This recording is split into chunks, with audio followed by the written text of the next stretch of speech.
Hello दोस्तों, welcome to Vidya home. आज हम आपके लिए लाए हैं जूरिस्प्रूडेंस में रोडोल्फ स्टेमलर का प्राकृतिक विधि का सिद्धांत या नवकांटवादी सिद्धांत क्या है।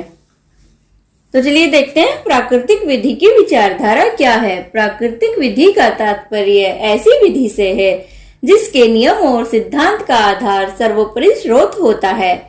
कुछ के अनुसार ये सर्वोपरि स्रोत ईश्वर को मानते हैं, कुछ प्रकृति को तथा कुछ युक्ति को स्रोत मानते हैं। प्राकृतिक विधि के नाम पर भिन्न भिन्न समय पर भिन्न भिन्न सिद्धांतों को लागू किया गया। भौतिक विधि की भांति ही प्राकृतिक विधि है जो मनुष्य की अंतर्दृष्टि पर आधारित है और यह अंतर्दृष्टि वस्तुओं की अच्छाई या बुराई को प्रकट करती है।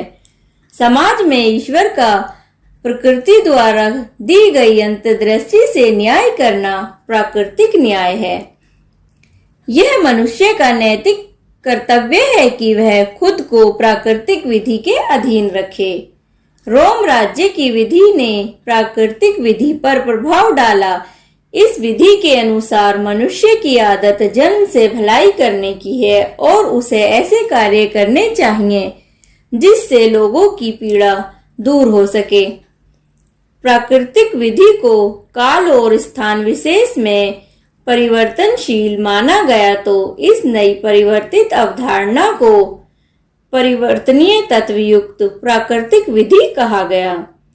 प्राकृतिक विधि का कार्य वास्तविक विधि को निरपेक्ष न्याय के अधिक निकट पहुंचना बाकी है। इस समय के विचारकों में डेल वेकीहो, गेनी, लीफर, फुलर, स्टेमलर तथा कोहलर आदि प्रमुख हैं। स्टेमलर के अनुसार प्राकृतिक विधि निश्चित रूप से मानव संकल्प शक्ति है। संसार की समस्त वस्तुओं को दो रूपों में व्यक्त किया जा सकता है। नंबर 1 कार्य कारण के रूप में और नंबर 2 साध्य और साधन के रूप में। स्टेमलर ने कानून को अपवाद रहित सार्वभौमिक बंधनकारी इच्छा कहा है। रुडोल्फ स्टेमलर का प्राकृतिक विधि का सिद्धांत या नवकांटवादी सिद्धांत। प्राकृतिक विधि निश्चित रूप से मानव के संकल्प की शक्ति है। उनके विचार से संसार की समस्त वस्तुओं को दो रूपों में विभाजित किया जा सकता है। नंबर 1 कार्य कारण के रूप में, नंबर 2 साध्य और साधन के रूप में। जोसेफ कोहलर ने समाज में विधिक नियमन का उद्देश्य संस्कृति का विकास माना था। नवीन प्राकृतिक विधि को विधि में अनुभव निरपेक्ष तर्क पर महत्वपूर्ण योगदान का श्रेय कांट के शिष्य रुडोल्फ स्टेमलर को है। उन्होंने विधि के विचार को दो तत्वों में बांट दिया है, विधि की संकल्पना और विधि का विचार।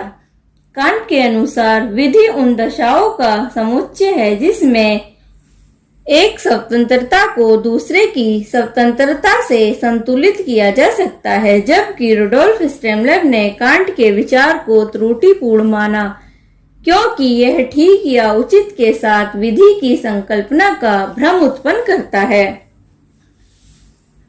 विधि की संकल्पना की विशेषताएं। नंबर 1 विधि का उल्लंघन नहीं किया जा सकता और यह स्वेच्छा से सामूहिक इच्छा है।